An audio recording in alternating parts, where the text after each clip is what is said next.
Hello বন্ধুরা, তোমরা সকলে কেমন আছো? আশা করছি তোমরা সকলেই খুব ভালো আছো। আমিও খুব ভালো আছি। তোমাদেরকে আমার সৈতা কাটোয়ারি ইউটিউব চ্যানেলটিতে অনেক অনেক স্বাগতম।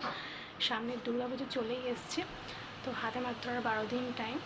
তো মা এখন ঘর তো ছাড়াছাড়ি করবে। মা আমাকে বললো তুই স্নান টান করে পুজোটা করে নে। তো চলো ভিডিওটাকে শুরু করা যাক। তোমরা দেখো, এখানে মা ঘর ঝাড়তে শুরু করে দিয়েছে দুর্গাপুজো আসছে বলে। আর আমার মা খুব লজ্জা পায় ভিডিওতে আসছে, তাই আমি আমার মায়ের সেরকম ভিডিও করিনি। আর আমি এদিকে স্নান ধান করে গোকুল সোনাদের রাধারানীর ঘুম থেকে তুলে ওদের স্নান দান করিয়ে ওদেরকে এখন আমি ভোগ লাগাচ্ছি, খেতে দিচ্ছি তুলসী পাতা দিয়ে।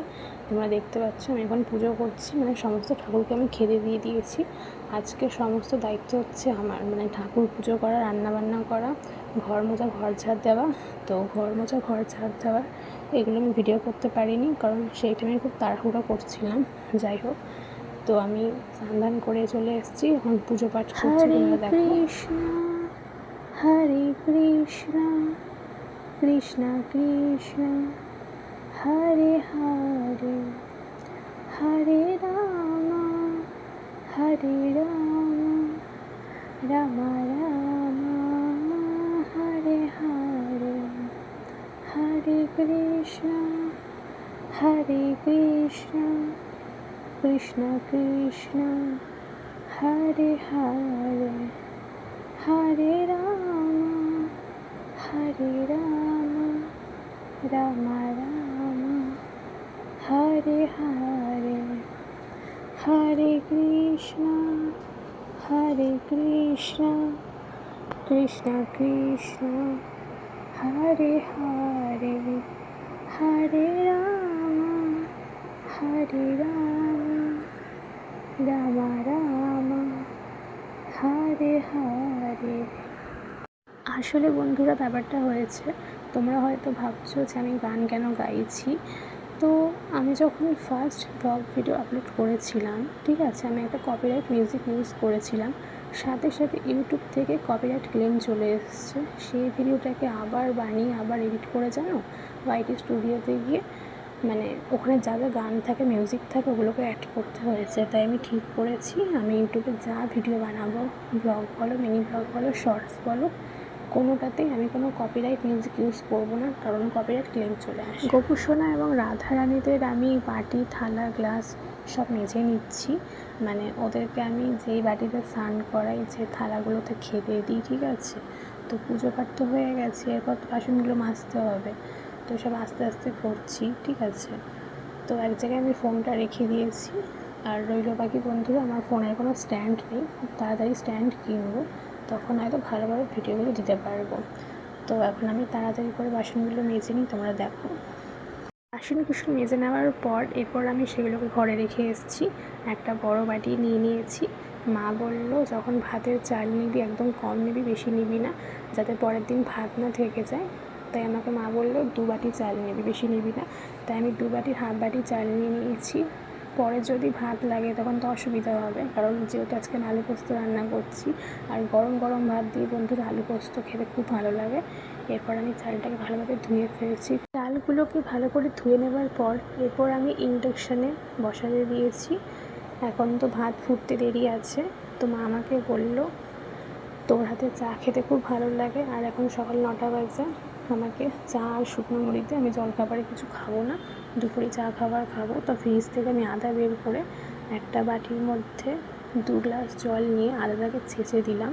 এরপর আমি লবঙ্গ, এলাচ, দারচিনি সব এক এক করে দেবো। তারপর একটু অল্প চিনি দেবো, ঠিক আছে। আর বন্ধুরা, মা আবার আমুল দুধ খেতে ভালোবাসে, ঠিক আছে। তো তার জন্য আমি প্যাকেট দুধ নিয়ে আসি। ব্যাপারটা হচ্ছে বন্ধুরা, আমি চা খুব সুন্দর বানাই। তো আমার প্রত্যেকটা বন্ধুরা, মাসিরা, মেসোরা, দাদা ভাইরা, দিদি ভাইরা, যখনই ওদের বাড়িতে যাই ওরা খাটে বসে থাকে, আমি তো যেন চা বানিয়ে দিই। এর জন্য, যেহেতু আমার হয়তো চা খুব নাকি ওদের খেতে ভালো লাগে, তো আমি ওদেরকে জিজ্ঞাসা করি যে সত্যি আমি চা খুব সুন্দর বানাই? তো বলছে হ্যাঁ, তুই চা খুব সুন্দর বানাস, তোর হাতেই চা খাবো। তাই বললাম ঠিক আছে। তো তোমাদের সাথে গল্প করতে করতে চাটা ফুটে এসছে। এরপর আমি চাটাকে কাপের মধ্যে ঢেলে দেবো, চামচ দিয়ে ভালোভাবে নাড়াচাড়া করে নেব, দিয়ে নোনতা বিস্কুট দিয়ে মাকেও চা দেবো। আর মা বলেছে আমার ভিডিও একদম করবি না, আমার খুব লজ্জা লাগে। তাই বললাম ঠিক আছে বাবা, তোমার ভিডিও করবো না, কিন্তু যেদিনকে আমি ইউটিউবে সাকসেসফুল হবো সেদিনকে কিন্তু তোমার ভিডিও আমি করবো। তখন মা বললো ঠিক আছে। তো মা ঘরে চা বিস্কুট আর মুড়ি খাচ্ছে। আমি বেশ অনেক দিন ধরে ফলো করছি। আমাদের এখানে খুব গরম পড়েছে, ঠিক আছে, মানে সকালে কী বলো তো, জলখাবার খেতে একদম ইচ্ছে করছে না, মানে ভাবছি লুচি বানাবো, তো পরোটা বানাবো। তো মা বললো এত গরমে এসব বানাস না, বেকার বেকার বাসন মাজতে হবে, খাটাখাটনি, তাই শুকনো মুড়ি চা বিস্কুট খা। তো বন্ধুরা, আমি তো মুড়ি ফুড়ি খাই না, আমি চা আর নোনতা বিস্কুটই খেলাম। এখানে ভাত অলরেডি ফুটে গেছে। তো এরপর আমি লাউ কাটছি, লাউ কাটা হয়ে গেছে, এরপর আমি আলু কাটছি। আর তোমাদের কাছে আমি একটা রেসিপি বলবো, নিউ রেসিপি, ঠিক আছে। তোমরা যারা বাড়িতে লাউ খাও, ঠিক আছে, তোমরা কিন্তু রোজ রোজ লাউ খাবে। লাউ খেলে পেট খুব ভালো থাকে আর লিভারের প্রবলেমটা হয় না, যেটা আমি ডক্টরের থেকেই শুনেছি। আর তোমরা যদি খুব রিচ খাও, এরপর তোমরা লঙ্কার গুঁড়ো দিয়ে খেতে পারো। আমি সব খাই না, তাই আমি রিচ রান্না করিও না। আর সেই নিউ রেসিপিটা হচ্ছে, যখন তোমরা লাউ রান্না করবে, লাউটাকে ভালোভাবে কেটে ধুয়ে নেবে। একটা কড়াইয়ের মধ্যে সর্ষের তেল অল্প দিয়ে, তার মধ্যে দারচিনি, লবঙ্গ, এলাচ, একটু কালো জিরে বা জিরে দিয়ে, ঠিক আছে, নেড়ে চেড়ে নেবে। লাউগুলোকে ভালোভাবে ভেজে নেবে, শুধু নুন আর হলুদ দিয়ে দেবে, জল ঢেলে দেবে, দেখবে খেতে খুব টেস্ট লাগবে।